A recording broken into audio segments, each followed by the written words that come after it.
Good afternoon, everybody. I'd like to tell you a little bit about your police department.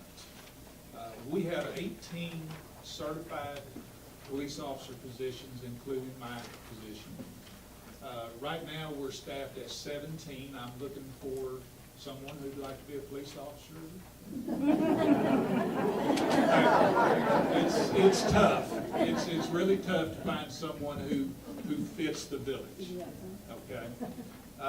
Also have one clerical staff, and we have 5 full-time dispatchers. Now, we are a 24/7 operation.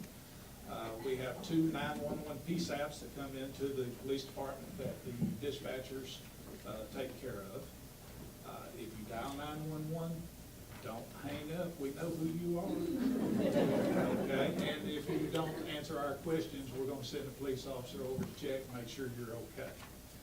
All right. The patrol and dispatchers, they do work 12-hour shifts. Bit of trivia. We are a private police department. Okay.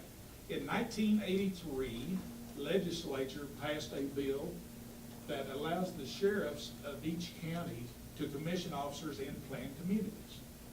That's how we draw our authority as law enforcement. Also that year, they passed a bill that allowed communities to vote and accept what we call the Act 300, the traffic rules for their community. And our board at that time chose to enforce all traffic laws on our private streets. That's unheard of. Most officers cannot write citations on private streets, and we can. So we're very unique. But that also comes with some pains. Okay? We do not qualify for any state or federal grants because we're private. We're not a municipality, we're not a governmental entity, we're not a tribal council, we're not a political subdivision. These are all things that the government says you must be if you want their money, which we're not. Okay? So we're a little bit unique in that. The citations that we issue in here, we issue warning citations and hard copy citations. That money goes to the counties and to the state. We don't get a dime because we're not a governmental entity. But that's okay. We do not get charged for housing prisoners in either one of the jails because it's actually their prisoners since we're commissioned through the county. So that's a great trade-off. Okay. In 2015, my officers wrote 4,196 reports associated with calls. That seems like a lot, and it is a lot. The demographics are changing. We're getting a little busier. Some of the things that we offer in the PD, some of you may utilize the visitors vacation form, the vacation form. If you're going to go out of town, come to the PD or go to the POA website, hsvpoa.org. You're going to hear that a lot tonight. And you can fill out the information that you're going to be out of town. And as my officers have time, they will come by and check your house. They will make sure that your doors are locked, your windows are intact, that whatever information you put on that form, that's what they find. It also gives us information that if you're out of town and something happens, we know how to get a hold of it.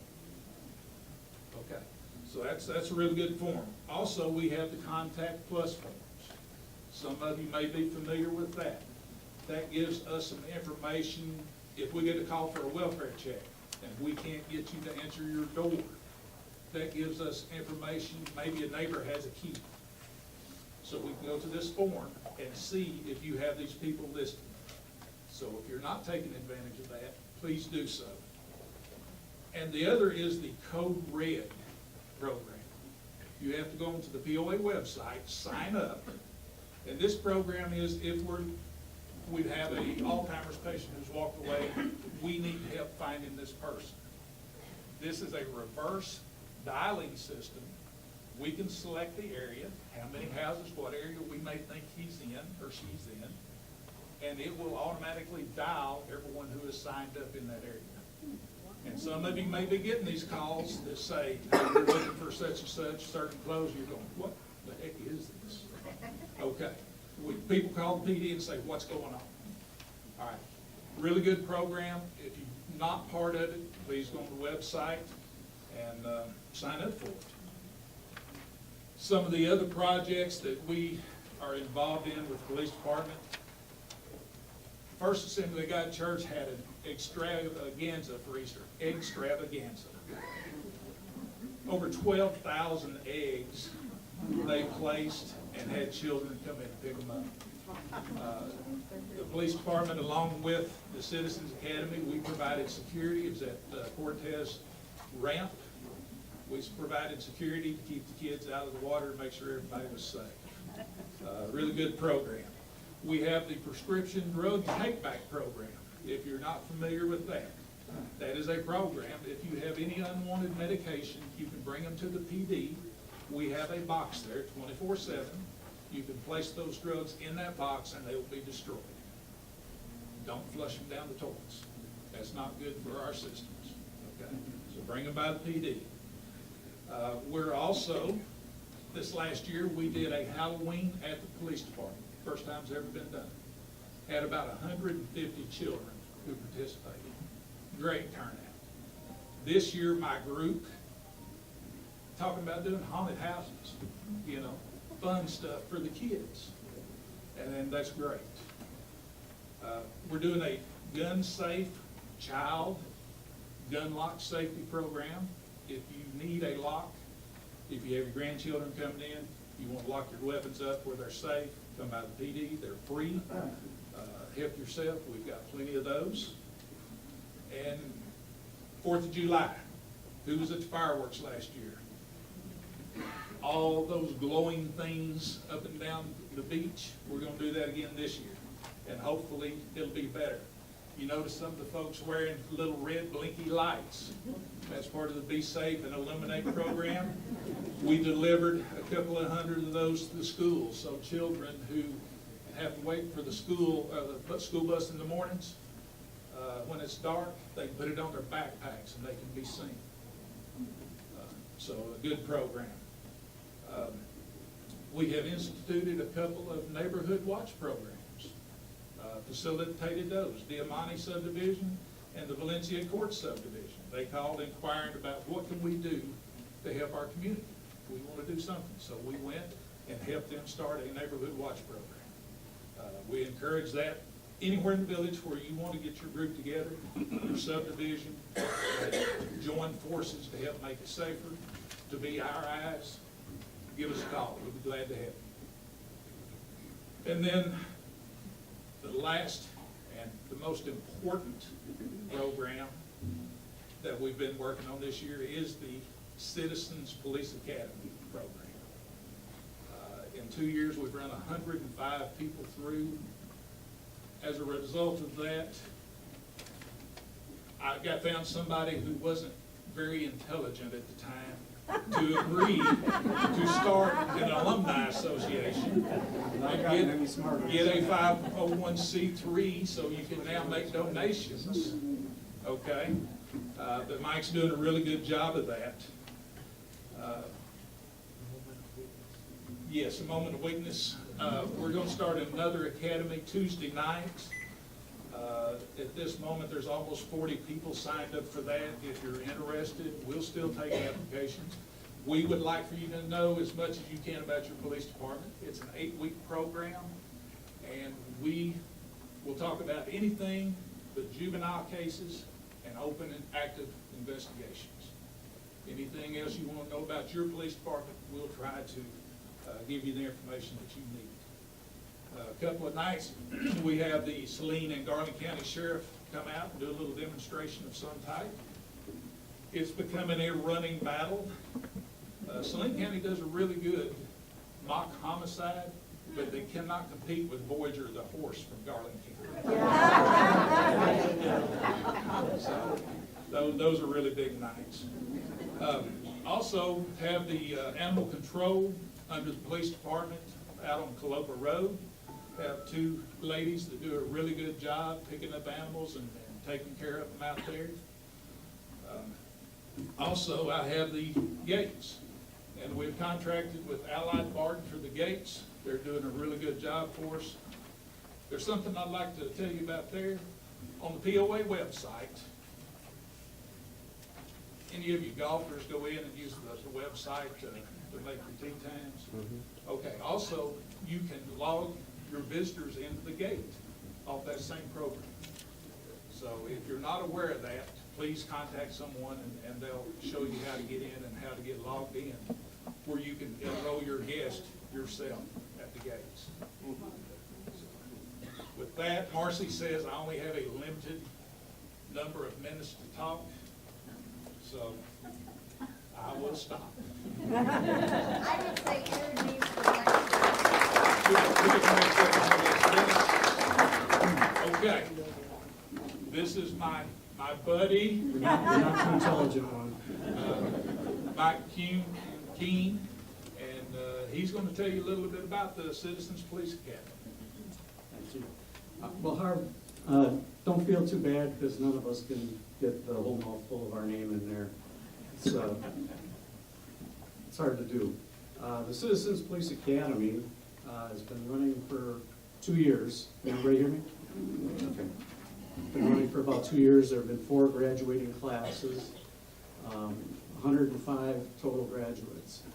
And out of those 105 total graduates, we were able to invite them to participate in the Alumni Association. And we currently have an association membership of 60, and 30% of those are lifetime members.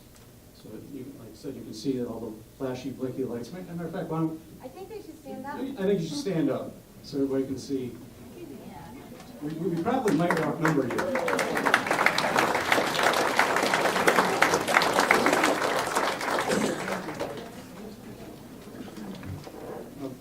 The number one question that I always get asked is, what is the Citizens Police Academy alumni do?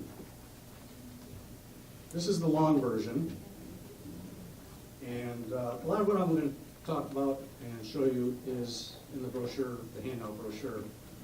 But it kind of looks like blah, blah, blah, blah, blah, blah, blah. In English, what it really stands for is 2 major areas that we focus on, and that's community events and fundraising. And the chief touched on a couple of the community events. I'll just run through them real quickly. The child adult identification kits. We actually, the alumni actually makes those kits, and we also have the adult kits that we've made up. We haven't done any actual fingerprinting yet, but the child kits, we've probably done about 200 child identification kits, one at the fire station open house and one at one of the local daycares. And the Be Safe, Illuminate campaign that the chief has launched, that includes the Trick or Trunk, Halloween, the 4th of July, where all the access points, we have volunteers stationed to hand out the glow lights, bracelets, necklaces, and we're hoping to this year find a sponsor that will provide us with enough flashing blinky safety lights to hand out to families also. And then there's the Easter egg hunt, which the chief touched on. We also are planning Hot Springs Village Police Appreciation Day, and we're going to have that open to the public, and it's going to be just our way of saying thank you to the police officers and their families, feeding them that day, and have some raffle prizes and stuff like that. Let's see if you like. This is what the child and adult ID kits look like. This is the child one. And all we do is do the fingerprinting portion of it and hand it over to the parents of the children. And they fill out the rest, dental records, they take a hair sample for DNA, and it's primarily for a lost child. being that day, we're identifying the adult kits. We're going to be approaching some of the senior living centers and that, and work with some of the people that have memory issues in case they go wandering off, and make it a little easier to identify who they are. And I believe this was at the open house at the fire station. And this is the Be Safe Illuminate program, 4th of July last year, where we handed out, I don't know, 1,000, probably 1,000 bracelets and necklaces. And when it got dark, it was pretty impressive to see that the whole bridge was just lit up. For our first go-round, we were able to get 500 of the flashing lights, and this is a picture of Fountain Lake Elementary School, where we donated 200 lights to them. We got 500 total from Ike Eisenhower Insurance. We donated 200 of those to the Fountain Lake Elementary School.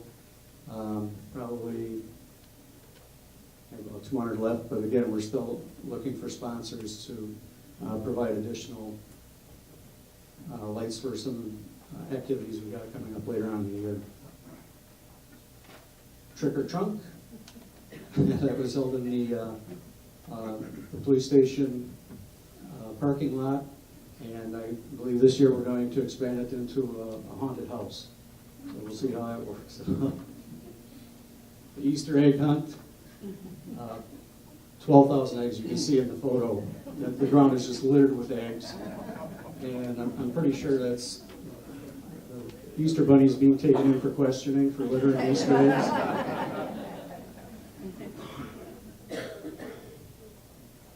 And the second part of our function as the Alumni Association is the Chief touched on grants not being eligible for state or federal money.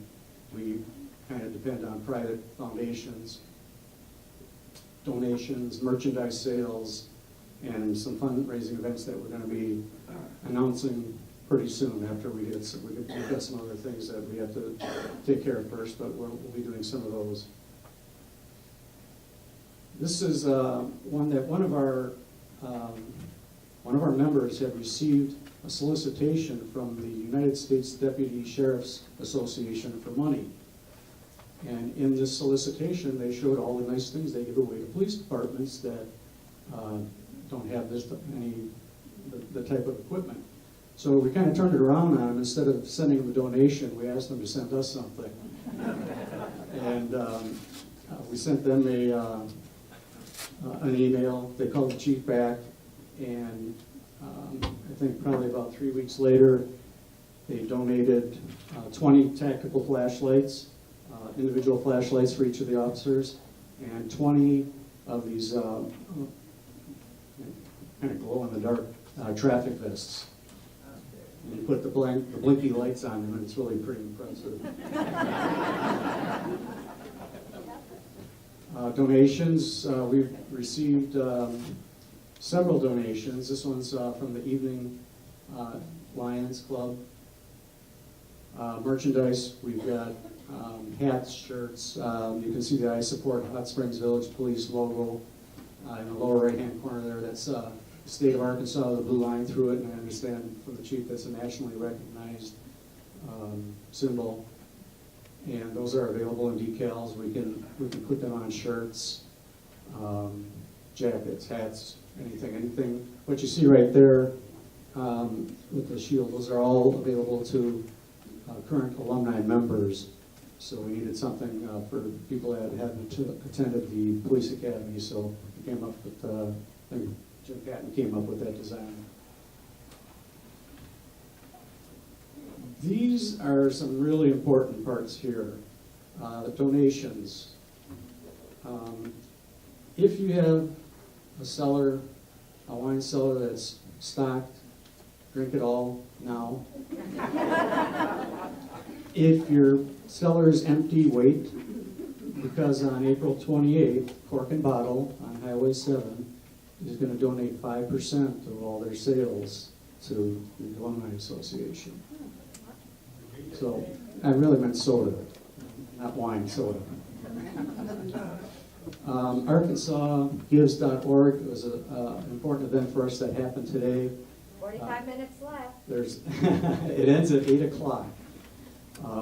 We joined the Arkansas Nonprofit Alliance to be able to participate in this one-day event for the year. And we just spent about 3 hours over at John Hollingsworth's garage, set up there accepting donations. He allowed us, along with 3 other nonprofit organizations, to sit up in his garage while he was having his open house. And I think we did pretty well for our first time. And we really don't know the full benefits of belonging to this organization other than this one-day event. So this is kind of a learning process. We've only been in existence since August, so we're kind of learning as we go along. Amazon Smile, if I buy everything on Amazon. I don't know about you folks, but not too many people know that Amazon has a unique website where they donate 0.5% of the sales, but you have to designate which organization it goes to, otherwise they just randomly select one. So if you go on to Amazon Smile, it'll pick up your regular Amazon account, and you just go to change my charity, and you'll find Hot Springs Village Citizens Police Academy Alumni Association. I got it all.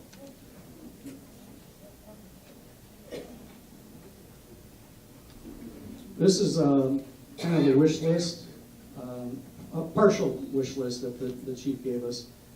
And disregard the radar units for patrol cars. That wasn't supposed to be on there. I didn't want anybody to know that. Let's go any farther down on the list. But you can see we've already, the flashlights, the traffic vest, first aid kit for patrol cars, that was funded by a grant from the Daughters of the Revolution. And Jim Patton was working on a grant through the Community Foundation that we just received a thumbs up on yesterday, I believe. So we'll be getting some additional medical supplies for the police department in their vehicles. And some of this stuff you would think, body cameras, vehicle dash cams, all simple stuff, portable radios. These are pretty much standard equipment for a lot of departments, and for the department's own protection, I think it's pretty important because you never know what situation they're going to get into where somebody can, dispute or bring up a lawsuit against the police department for something that really didn't happen. I mean, you see it all the time on TV. I'm going to go back because number one on the wish list is a Milo training simulator. And what the Milo training simulator does is it kind of recreates situations that an officer could find himself in. And this is the particular one that we're looking at. It's a 3-stream version where it gives you more of a peripheral awareness that you have to keep in mind. And this is the number one target that we want to look at funding, not only for training our officers, but surrounding community officers, and hopefully at some point, the chief was talking about making it being able to provide certification statewide. So this would be a state-of-the-art piece of equipment in the state of Arkansas. I'd like to add that a demonstration or a presentation on that will be at the board meeting. So if you want to see that, everybody get there on the 3rd Wednesday. And this just gives you an idea. This is just a very short list of the different types of programs that are loaded onto the Milo system. Active shooter situations, probably domestic, a car stop, anything you can imagine that an officer might come up against, you can get for this, or it's already preloaded on there. So it's very key for them to be able to practice situational awareness so that they're prepared for anything that might come up. And I've got a short 3-minute YouTube video that will show this in action. Keep in mind, it's just the 2D one-screen version. We're looking at the three-screen version, and it's going to be loud in the beginning. So for the people, I guess we got speakers throughout. It's going to be a little bit loud in the beginning, but it'll settle down. So that'll be coming.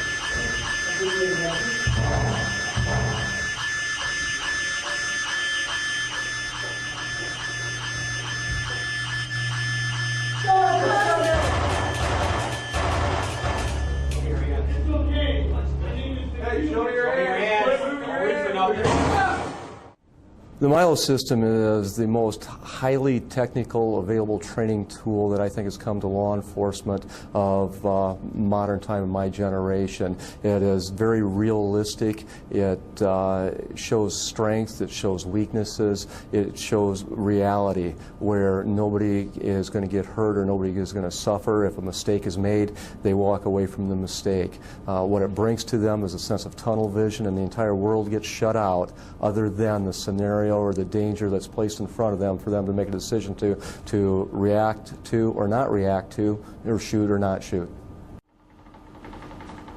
The Milo is important to our department and our program because it gives the student another opportunity to learn about the use of firearms. Employers have been very responsive to the use of this as part of our training. They call continuously asking us to have an opportunity to use the Milo and also to have us come out and explain to their departments what the Milo is and how it can be used for them and for others. There isn't anything that can be used for a police officer that is out of this world, and this is about as close to being out of the world as you could get.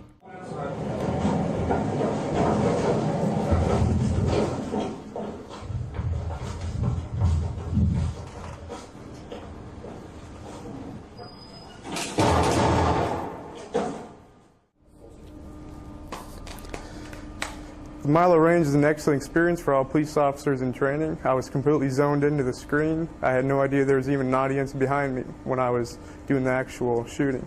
The scenarios are real.